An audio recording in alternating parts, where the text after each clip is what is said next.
किराए के सिपाही ने अभी दरवाज़ा खोला ही था कि उसका मौत से इस्तकबाल किया गया। उसके बाद उसने अपनी राइफल को गोली मारकर दूसरे किराए के फौजी को निशाना बनाया। बाकी किराए का सोचा कि वो होशियार है और दूसरे किराए की गर्लफ्रेंड को धमकी देना चाहता था, लेकिन जॉन मुकम्मल तौर पर गैर मुतज़लज़ल था। उसके बजाय उसने खामोशी से अपना कमान और तीर उठाया। उसकी गर्लफ्रेंड ने फरार होने का मौका लिया और वो आहिस्ता आहिस्ता अपनी कमान और तीर लेकर बाहर निकल गया। ये देखकर कि किराए का जंगजू वापस लड़ना चाहता था, वो उसे सिर्फ एक तीर से ही दूर भेज सकता था। अगला काम उनके जिस्मों से निमटना था। यहाँ न सिर्फ कत्ल बल्कि दफन भी किया जाता था। अगरचे उसने पहले 3 लोगों को कामयाबी से मार डाला, लेकिन जॉन जानता था कि ये सिर्फ मुसीबत का आगाज़ है, इसलिए उसने तैयारी की। उसने न सिर्फ तमाम खिड़कियों को कीलों से जड़ दिया, बल्कि घर के सामने दिफाई किला भी बनाया। हक़ाइक़ ने साबित किया कि जॉन की परेशानियां गैर ज़रूरी नहीं थी। जानने के बाद कि एक टीम लापता है, किराए की तंजीम ने मज़ीद टीमें भेज दीं। यकीनन जॉन भी बेकार नहीं था। वो औरत को अपने असलहा खाने की तरफ ले गया। आतशी असलहे की शानदार सफ़ को देखकर मारिया मदद नहीं कर सकती, लेकिन ये सोचने लगी कि एक आम लंबरजैक के पास इतने हथियार कैसे हो सकते हैं। अगरचे वो मशकूक थी, लेकिन उसके हाथ बिल्कुल खाली नहीं थे। दोनों ने अपने अपने हथियार उठा लिए। अगरचे वो पूरी तरह से तैयार थे, लेकिन राजों में एक कोताही बाकी थी। एक बार जब मारिया पानी लेने नदी पर गई तो उसे कई किराए के सिपाहियों ने घेर लिया। उन्होंने दोनों को स्कैन किया।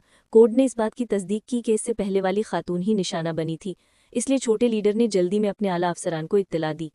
ताहम इससे पहले कि लीडर अपनी बात मुकम्मल करता, किराए की टीम पर हमला कर दिया गया।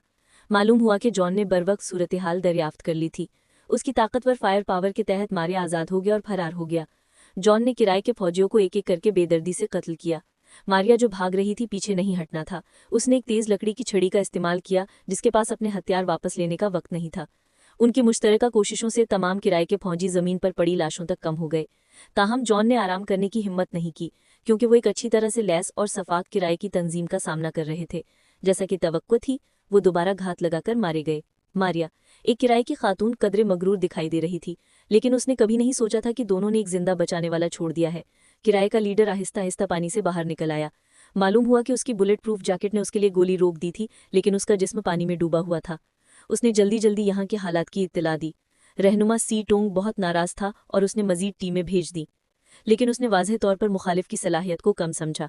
जॉन के काटने और काटने का सामना करते हुए वो बहुत गुस्से में थी। जितने भी किराए के लोग आए वो मारिया के लिए बेकार थे। उसने कोई कमजोरी नहीं दिखाई और 2 मुखालफीन को जल्दी और मौसर तरीके से मार डाला। लेकिन इस वक्त वो एक मास्टर की तरफ से हमला किया गया था। जाहिर है कि मारिया उसके लिए कोई मैच नहीं थी। उसके पास वापस लड़ने की ताकत नहीं थी, लेकिन वो मरा नहीं। बड़े की खातून ने असल में बिल्ली और चूहे का खेल खेला था, लेकिन वो बड़ी बड़ी हो गई और मारिया ने उसे दादी से मिलने भेज दिया। इस वक्त एक किराए की टीम जंगल से छुपकर अंदर आ रही थी। उन्हें बहुत कम मालूम था कि जॉन और बाकी